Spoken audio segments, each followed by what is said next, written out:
claim that the U.S. has a, quote, long-standing history of exclusively supporting democratic governmental transition. In light of recent CIA activity to counter Syrian President Assad, including the reported training and arming of rebels in Jordan and elsewhere, and NGOs backing Euromaidan and anti-Russian groups in Ukraine, why is the State Department making these kinds of claims? I think the State Department's claims are patently absurd. First of all, let's look just at the Middle East. Bahrain is an absolute monarchy. It's a dictatorship. There has been a democratic movement there for more than 20 years. The State Department has never supported it. Indeed, the State Department hasn't even really addressed the issue of human rights violations in Bahrain. Saudi Arabia is worse. There's actually a law in this country called the Specter Amendment that says that the United States may not sell arms to a country that does not institute democratic reforms. Saudi Arabia is one of our leading purchasers of military equipment. Let's look at Palestine. Hamas won a democratic election. We've done nothing to recognize Hamas as the democratic representative of the Palestinian people, or even just the Gazan people.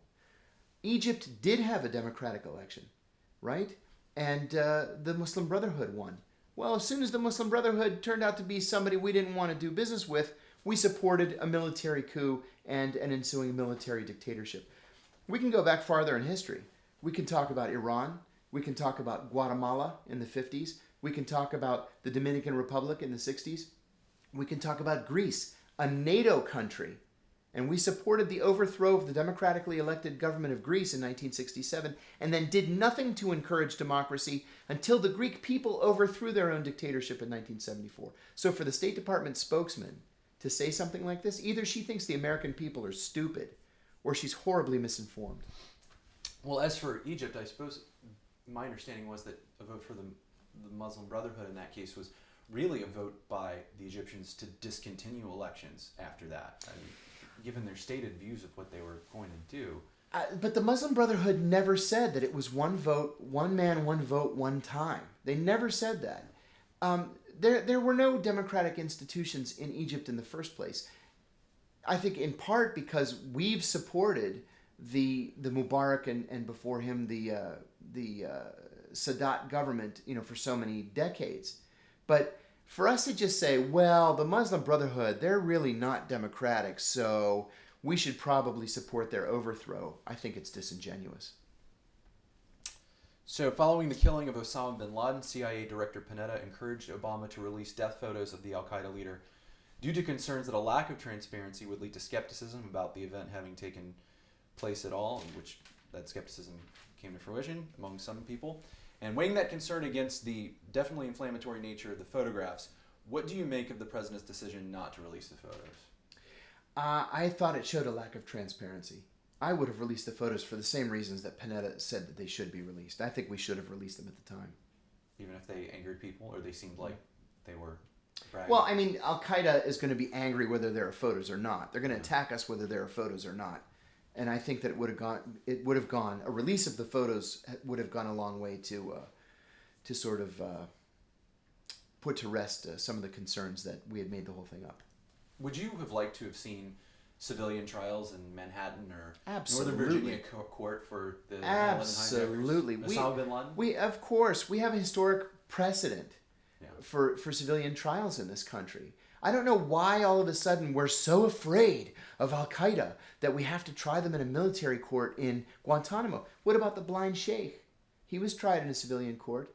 What about the first World Trade Center bombers? They were tried in a civilian court. We didn't have any problems.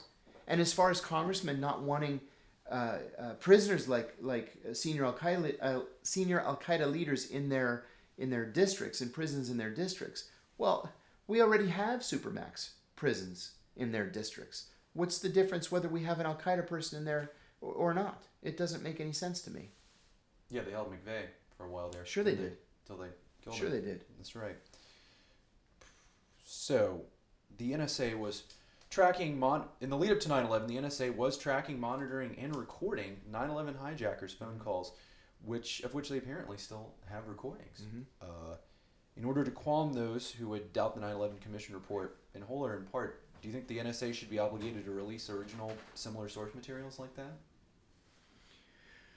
I don't know, to be honest with you. I'd like to see the source material. I don't really care if I, for me as a private citizen to hear the recordings, but I'd certainly like to see transcripts. Even more than that, I'd like to see Congress's full and unredacted report on the 9/11 attacks.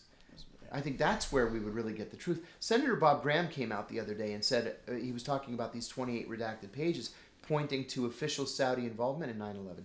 I'd love to see what that says. Yeah, why do you think, I was about to ask about that, why don't you think Graham is taking heat for now more brazenly alluding to the 28 pages of the 9/11 Commission report that were redacted? When will be too much? It seems like he's slowly leaking. He's walking right up to the edge right now. I agree with you. And one interesting thing about Bob Graham, and this is why I think we should take this very seriously, is Bob Graham is a serious guy. Bob Graham was a very important senator. He was a member of the Senate Select Committee on Intelligence, highly respected on both sides of the aisle. If Bob Graham says that he believes there was official Saudi involvement, I'm going to believe Bob Graham. And I think really the American people are owed an explanation. Do you think it was official Saudi involvement or just Saudi elites who were... I personally don't believe it was official Saudi involvement, but I think that there were Saudi elites, including probably members of the Saudi royal family, who were supportive of Al-Qaeda. Right. But I'd like to see the source material. Right, of course. So you would support its release, and of course, I think almost a dozen members of Congress are co-sponsors of a bill to get that material out there. Do you think it'll get leaked? This is total speculation, but on what sort of timeline, and how long do you think it'll be till we see it? I think the Obama administration has so frightened people about leaks that unless they're pro-administration or somehow further the government's position on issues, I think they probably won't be leaked. Yeah, it seems like they're mostly, libertarians like Amash or farther left. It seems like that's most of the characters who seem to want it out there. Well, what's the pressure? Is this about oil? Is that what these 28 pages are about? What's the deal? Is it about oil? Is it about this long time relationship we've had with the Saudi royal family? Is it about offending people who have a major stake in our economy? Right. Probably. Right. So, and you foresaw that Graham question. Here's a good one. So, in a recent interview with John Oliver, Edward Snowden addressed a redaction error by the New York Times, which Snowden himself called a mistake. The mistake revealed NSA cognizance of a mobile instant messaging program in use several years ago by Al-Qaeda in Iraq. How can aspiring whistleblowers like Snowden weigh, especially a single whistleblower, weigh ethically the potential for inadvertently helping terrorists or enemies of the nation against the ideal of defending civil liberties? Oh, that's a great question. I think that's a very important question. And I'm going to compare it to my own situation. Please. What I should have done is what I think future whistleblowers should do. I should have consulted an attorney who specializes in whistleblower cases before going public. And I think that any future potential whistleblower should also consult an attorney who has familiarity with these issues to go over, perhaps, what he's thinking about exposing. Because accidents like this happen. And in some cases, well, we can certainly lose the intelligence, like what Ed Snowden was talking about. But in some cases, people can lose their lives because of inadvertent exposure. Do you think Snowden's ultimately responsible for the release of that information, even though the New York Times did it? Well, sure, he's ultimately responsible. And I will say, let me say two things about Ed Snowden. First of all, I think he did a great national service. I think he exposed evidence of abuse and illegality against American citizens on the part of NSA. I think we owe him a debt of gratitude. With that said, I wouldn't have leaked everything that Snowden leaked. There are some things that I think should have been kept secret, this being one thing. Another being the fact that NSA was intercepting the communications of foreign leaders. That's exactly what NSA is supposed to be doing. That's what we want NSA to do. We don't want NSA to spy on American citizens. I believe that's illegal. It's certainly a violation of NSA's own charter, but I want them to focus overseas. But Snowden seems to be concerned about spying on foreigners. He touts that. He admitted in the John Oliver interview that no one cares about it, but he is outraged by it. Yeah, he shouldn't be. Well, I mean, I shouldn't talk for Ed Snowden. I'm not. Like I said, I want NSA to be spying on foreign nationals. I know you're not talking for Snowden. Yeah. What? I don't think you're his lawyer. So, by the way, just a legal point. You would certainly know this. You're no lawyer, but if someone wants to be a whistleblower, can they consult an attorney with specialization in IG issues and whistleblowing without having broken their oaths, without having violated their non-disclosure agreement? Yes, you can certainly talk around issues. You can do it several different ways. You can go to the Inspector General of your agency. Or, I think more appropriately, you can go to the Oversight Committee. That's the House Permanent Select Committee on Intelligence or the Senate Select Committee on Intelligence. And you can talk to them. It's their job to oversee the agencies that make up the intelligence community. So they're fully cleared. They're read into all the compartments. You can speak freely with members of Congress and their cleared staffs.